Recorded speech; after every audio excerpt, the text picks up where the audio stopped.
l'azote et la production des fruits, puisque l'idée de la vigne, c'est quand même de produire du raisin.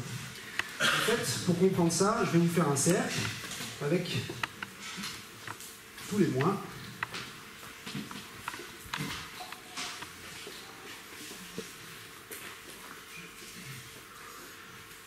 Voilà. Donc là, l'idée, c'est de comprendre ce qui se passe, par exemple, après la période de dormance. On va partir, allez, je dirais au 21 décembre, puisque le 21 décembre, c'est le solstice, et donc du coup, c'est l'arrivée de la lumière sur le sol, l'arrivée de la lumière dans l'air.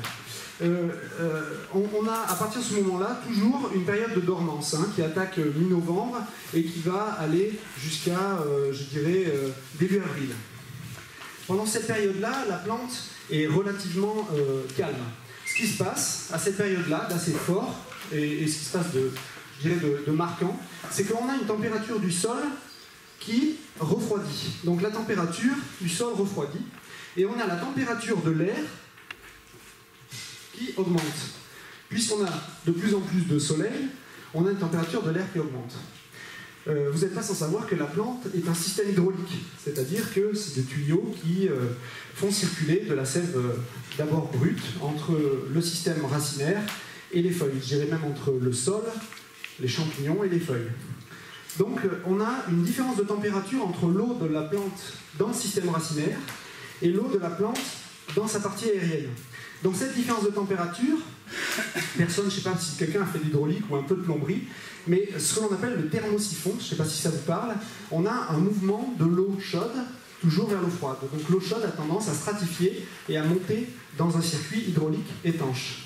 Ce qui se passe ici, c'est qu'on a une augmentation donc, du coup de la pression dans la plante qui met en branle tout un système hormonal de déblocage du système de croissance. Donc nos bourgeons, qui jusqu'ici étaient latents, vont se retrouver stimulés par des hormones qui vont débloquer la croissance des bourgeons. La croissance des bourgeons donc, débute en avril, et donc on a ce que l'on appelle le débourrement. Du débourrement jusqu'à ce qu'on ait des feuilles étalées, donc mi-mai, début juin, on a très très peu de fabrication d'énergie par la plante, très très peu de photosynthèse. Ça veut dire que la plante, il faut qu'elle trouve son énergie ailleurs.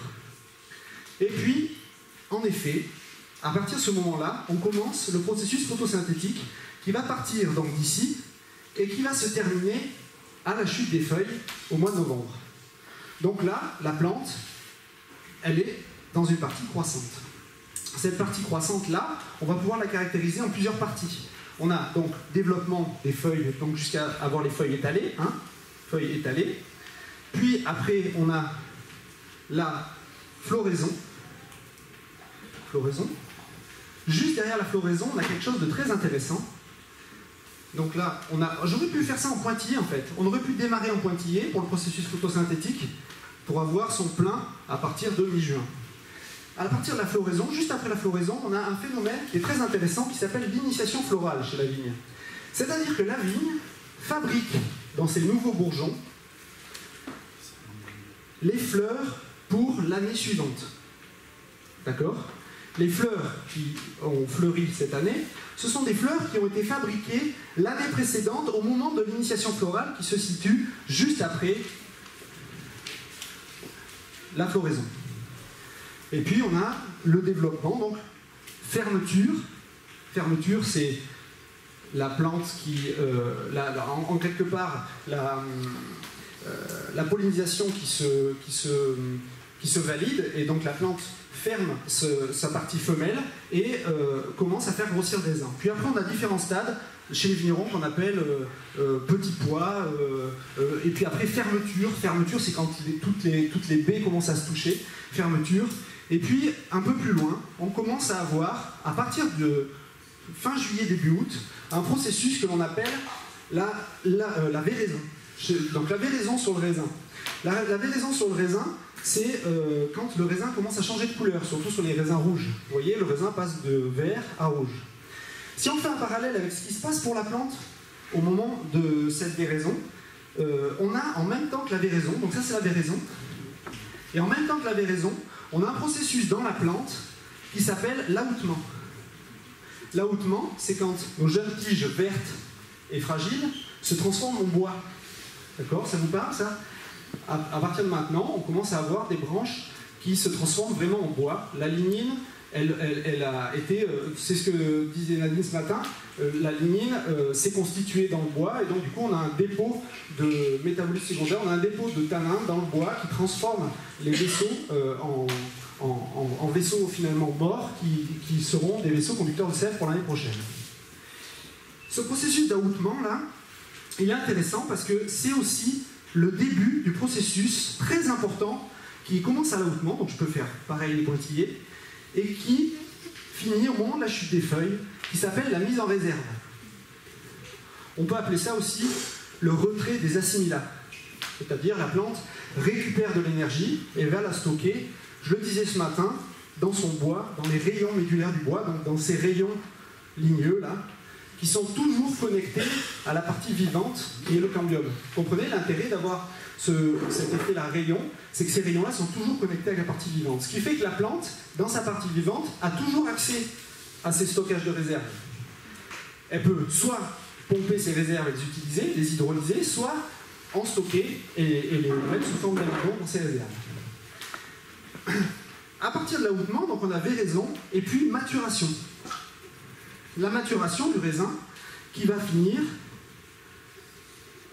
dans le mois de septembre. Donc là, il y a une espèce de concurrence dans le végétal entre mettre en réserve et maturer. Et là, la plante, la vigne, va d'abord favoriser la fabrication du raisin. En fait, hier, je disais que ce qui fait bouger la sève élaborée, ce qui l'attire, c'est la consommation des sucres. Et les raisins, quand ils mûrissent, consomment énormément de sucre. C'est bien grâce à ça qu'on fait du vin. Donc ces sucres-là vont se charger dans la plante au détriment de la mise en réserve. C'est-à-dire que la mise en réserve qui aurait pu commencer à partir de l'ahoutement va probablement, suivant la vitalité des plantes, commencer que bien plus tard. Et puis après, la vendange, finalement, on va se retrouver avec toute une partie d'été indien où on va avoir l'effective mise en réserve de la vigne. Cette mise en réserve, là, elle m'intéresse parce qu'au moment de la chute des feuilles, la mise en réserve, c'est la seule énergie que contient la plante pour fonctionner non seulement tout l'hiver, c'est-à-dire que ces réserves-là ont des rôles très importants, multiples. Ces réserves, d'abord, c'est un antigel pour l'hiver. Quand il fait froid, la plante contenant de l'eau, c'est extrêmement difficile de ne pas geler.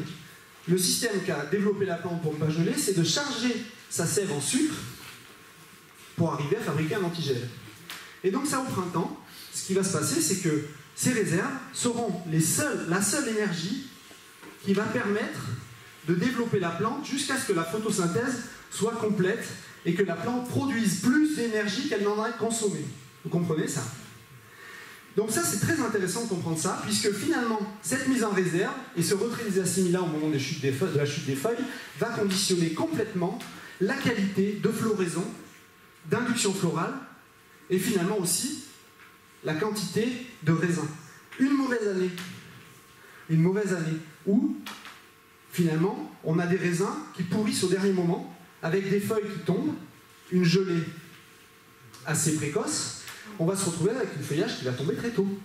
Et ce feuillage qui va tomber très tôt va poser un gros problème de mise en réserve dans la plante, qui va avoir du mal à faire une floraison, qui va faire une, sans doute, moins bonne initiation florale pour l'année d'encore après. Et donc, on aura une année à vide, avec une année avec beaucoup moins de raisins. Ça, je suis en train de vous expliquer là la non-linéarité de la production chez les plantes. C'est exactement pareil pour les pommiers, à quelques mois près et à quelques processus internes près. C'est très intéressant de comprendre que le siège de stockage des réserves, c'est le bois, et que l'énergie contenue dans le bois est fabriquée par les feuilles. Donc c'est bien en fabriquant beaucoup de photosynthèse, plus de photosynthèse que la production en a besoin, qu'on va arriver à avoir une production linéaire et qualitative. Vous voulez beaucoup de sucre et beaucoup de tanin dans vos vins? C'est les réserves qui vont vous les fournir. Si jamais vous manquez de feuilles à un moment et que vous avez beaucoup de réserves, la plante compensera. les réserves de la plante peuvent être hydrolysées pour finir de faire mûrir le raisin alors qu'il n'y a pas assez de feuillage. Vous comprenez? Et donc c'est un vrai tampon. C'est un vrai tampon.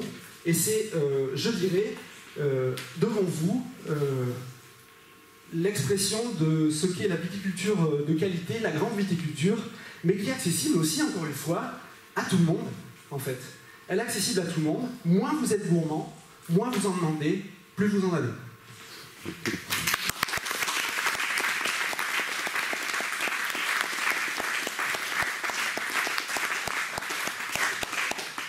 J'imagine que vous avez quelques questions après cet exposé. Non.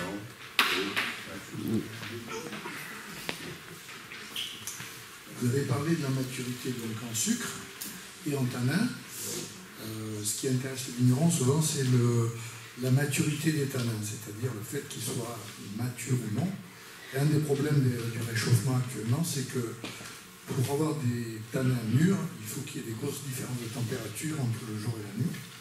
Et qu'actuellement, souvent, la date des vendanges étant très précoce, il n'y a pas cette différence de température, notamment chez nous dans le sud.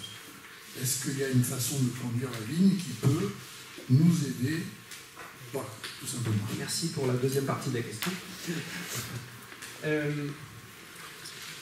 Ce qui fabrique les tanins, c'est intéressant parce que la plante, là, dans cette partie-là, elle est dans une phase d'expansion. Vous comprenez? Jusqu'à l'ahoutement, c'est une phase d'expansion, de prospection. Et à partir de l'ahoutement et de la véraison, elle est dans une phase de concentration, de repli. Le processus de fabrication de métabolites secondaires, donc, excusez-moi, le processus de fabrication de tanins qui, par oxydation, fabriquent des essences et donc fabriquent des phénols et permettent à cette maturité phénolique, il est directement lié à ce processus d'ahoutement. Alors je m'explique quand je dis ça.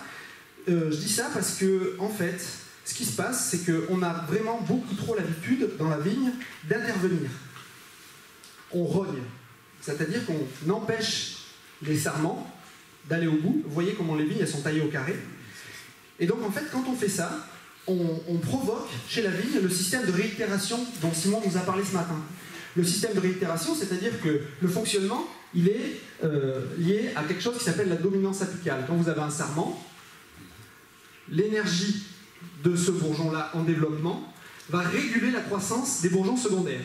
Tant que votre sarment est droit, vous n'avez aucun bourgeon secondaire qui démarre. D'accord? À partir de moment, la vigne, elle est trop grande, et comme c'est une liane, elle cherche à grimper dans un arbre, hein, c'est son génome, hein, elle va plier. Et quand elle plie, finalement, le bourgeon qui est ici, ce n'est pas le bourgeon qui est le plus haut en altitude. Donc l'apex, ce n'est plus lui.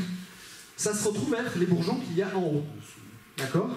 Et à partir de ce moment-là, vous allez avoir un développement de ces réitérations, désolé pour la petitesse du tableau, à cette partie-là, sur cette partie-là. Ça, c'est le processus classique. En rognage, donc quand on cherche à maîtriser les vignes, on va toujours venir intervenir et couper ce qui dépasse pour pouvoir passer les engins. Et donc, ce qui va se passer, c'est qu'on va se retrouver avec, comme c'est fait beaucoup plus tôt, une croissance très très forte de ce que l'on appelle les entrecœurs. Donc c'est des bourgeons anticipés, finalement c'est les sarments de l'année prochaine qui démarrent en avance. Hein, d'ailleurs ils nous font des raisins, hein, ils ont reçu une initiation florale, ils font ce qu'on appelle des grappillons. Et donc ces parties-là vont se développer et fabriquer d'autres substances que cette partie-là. Les vieilles feuilles fabriquent des métabolites secondaires, les jeunes feuilles fabriquent des acides. Donc les jeunes feuilles sont des feuilles qui stimulent la croissance du végétal, alors que les vieilles feuilles stimulent l'ahoutement du végétal, et donc la mise en réserve et la maturation. Donc la petite pirouette qui est en train d'être expérimentée chez les vignerons, c'est de ne plus rogner, mais de tresser, c'est-à-dire de lier les vignes entre elles, de manière à ce qu'on laisse le sarment se développer jusqu'au bout. Ça a multiples avantages, dont celui d'augmenter la maturité phénolique. Je peux rebondir un peu sur... Vas-y. C'est parfaitement clair hein, ce que vous avez... je suis pas tout à fait d'accord de ne pas rogner la vigne, ça c'est très important. D'autant que les feuilles jeunes sont beaucoup plus sensibles aux maladies, donc notamment cette année, avec le mildiou, tous les gens qui ont rogné se sont retrouvés un petit peu piégés. Ensuite, il faut savoir que le plus souvent, le vigneron, il est, on va dire, stimulé pour rogner la vigne, non pas pour des problèmes de maturation, mais pour pouvoir traiter 3-4 rangs en même temps avec des canons, et donc ça n'a aucun fondement, on va dire, physiologique. Voilà, donc je rejoins tout à fait ce que vous dites. Oui, on complique beaucoup de choses. On complique les vendanges, puisqu'en fait, ces entrecœurs-là sont dans les zones de grappe. On complique la taille, puisqu'il faut ébourgeonner tous les entrecœurs. Donc, en fait, si on fait la liste, elle est longue. On n'a vraiment pas d'intérêt à rogner. En fait, on n'a vraiment pas d'intérêt. Et puis, alors, visuellement, c'est autre chose. Hein. Alors, si je peux me permettre, on confond une rogne et une trogne. J'avais une question par rapport à ça, et donc comme on a commencé à faire sur Cordeaux, en fait fatalement on va avoir des vignes qui retombent. Que va-t-il se passer dans ces cas-là? Alors c'est pas fatal, on pourrait couper les vignes en deux familles. Les vignes qui ont des pores érigés, celles que l'on taille principalement en gobelet, et les vignes qui ont un port plutôt retombant. Donc je pourrais faire deux analogies. Le Cabernet Sauvignon, il est droit, il est rigide, il est vertical. Son raisin, il est exactement pareil, hein, entre nous. Le Merlot, il est souple, il ondule, il est haut. Donc en fait, le Merlot, il est quoi? Il est fruité, il est long, il est fin. Donc on a plusieurs types de vignes. Toutes les vignes n'ont pas le même besoin de palissage. Le palissage, c'est quelque chose qui est mal interprété. C'est quelque chose qui doit accompagner la plante. C'est-à-dire qu'on doit bien comprendre, et ta question est vraiment pertinente, parce qu'on doit bien comprendre qui est la plante avant de choisir le palissage. Qu'est-ce qu'on veut faire? Le fait que ça retombe, c'est tout à fait normal. Une fois qu'elle est en haut de l'arbre, elle fait des sarments qui retombent, et ça ne pose aucun problème. Donc on peut tout à fait imaginer avoir des cordons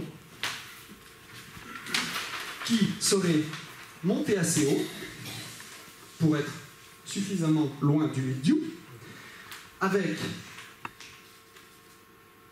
éventuellement, donc les cordons, c'est une vigne qui est taillée tous les ans sur des bois très très courts, de 2 yeux. Hein.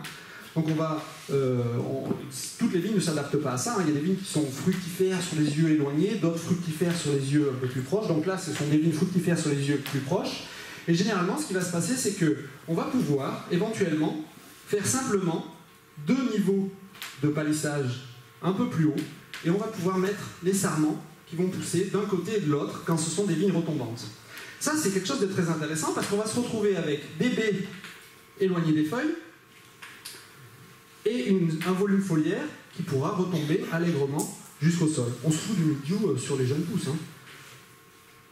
L'important, c'est qu'il n'y ait pas de mildiou dans cette partie-là et une suffisamment importante photosynthèse.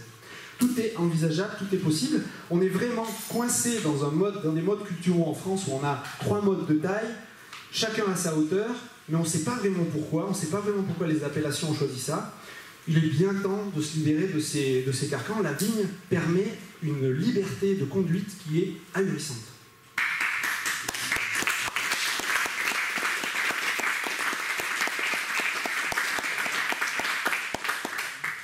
Des questions? Une dernière question, et après il faut qu'on avance. Parce que... Hein? Une dernière? Ouais, Ça peut durer. Oui, Marceau organise beaucoup de formations, hein, vous inquiétez pas. Appelez-le. Moi j'ai une question par rapport à ce type de système. Admettons, si ça retombe, ça s'accroche au sol avec les briques, comment ça se passe pour les vendanges après? Faudra que tu te ferais un chemin. Ou alors tu étales suffisamment pour pouvoir passer en dessous. Hier, il y avait un monsieur qui s'appelle Noël Lassus qui était là, qui a offert son pouce rapière. Il est là encore. Son père avait inventé un système que je croyais qu'on ne retrouverait qu'au Portugal ou au Chili. Et ce système-là, c'était un système de trail hein, sur du gros, du petit mansin, je ne me rappelle pas bien. Ouais, voilà, c'est juste. En fait, il avait fait pousser des pieds à 2 mètres de haut. Et il avait, donc je sais pas, il devait y avoir un pied tous les 4 mètres, hein, je crois 4 mètres par 4 mètres ou du genre 3 mètres. 3 mètres par 3 mètres. Et puis, il avait fait un palissage très haut, avec, dans les rangs, des palissages qui traversaient aussi dans l'autre sens. Il avait fabriqué des cordons Mais au lieu que sur ces cordons on n'ait que 2 yeux, ils mettaient des baguettes entières. Même si c'est pas ça, c'est pas grave. Et donc, ce qui se passe ici, c'est qu'on s'est retrouvé à faire une espèce de viticulture, on pourrait dire animal culture, c'est qu'il s'est retrouvé avec une espèce de treille sur l'ensemble de sa parcelle qui lui permettait de faire pâturer les brebis. Et donc là, on avait à la fois une pâture qui était disponible toute l'année et à la fois des vignes qui limitaient l'effet de détérioration du sol par les ultraviolets. Parce que c'est quand même la force numéro 1 de dégradation sur la Terre. Et donc ce qui se passe ici, c'est que le seul inconvénient qu'il y avait, c'est que Noël a les épaules un peu raides, et que pour tailler et vendanger, on est obligé de le faire dans cette position-là. Par contre, on est à l'ombre. Une journée comme aujourd'hui, ça n'a pas de prix. Vous voyez, tout est possible, et même dans le Gers. Bon, ben, on peut remercier Marceau pour cette intervention.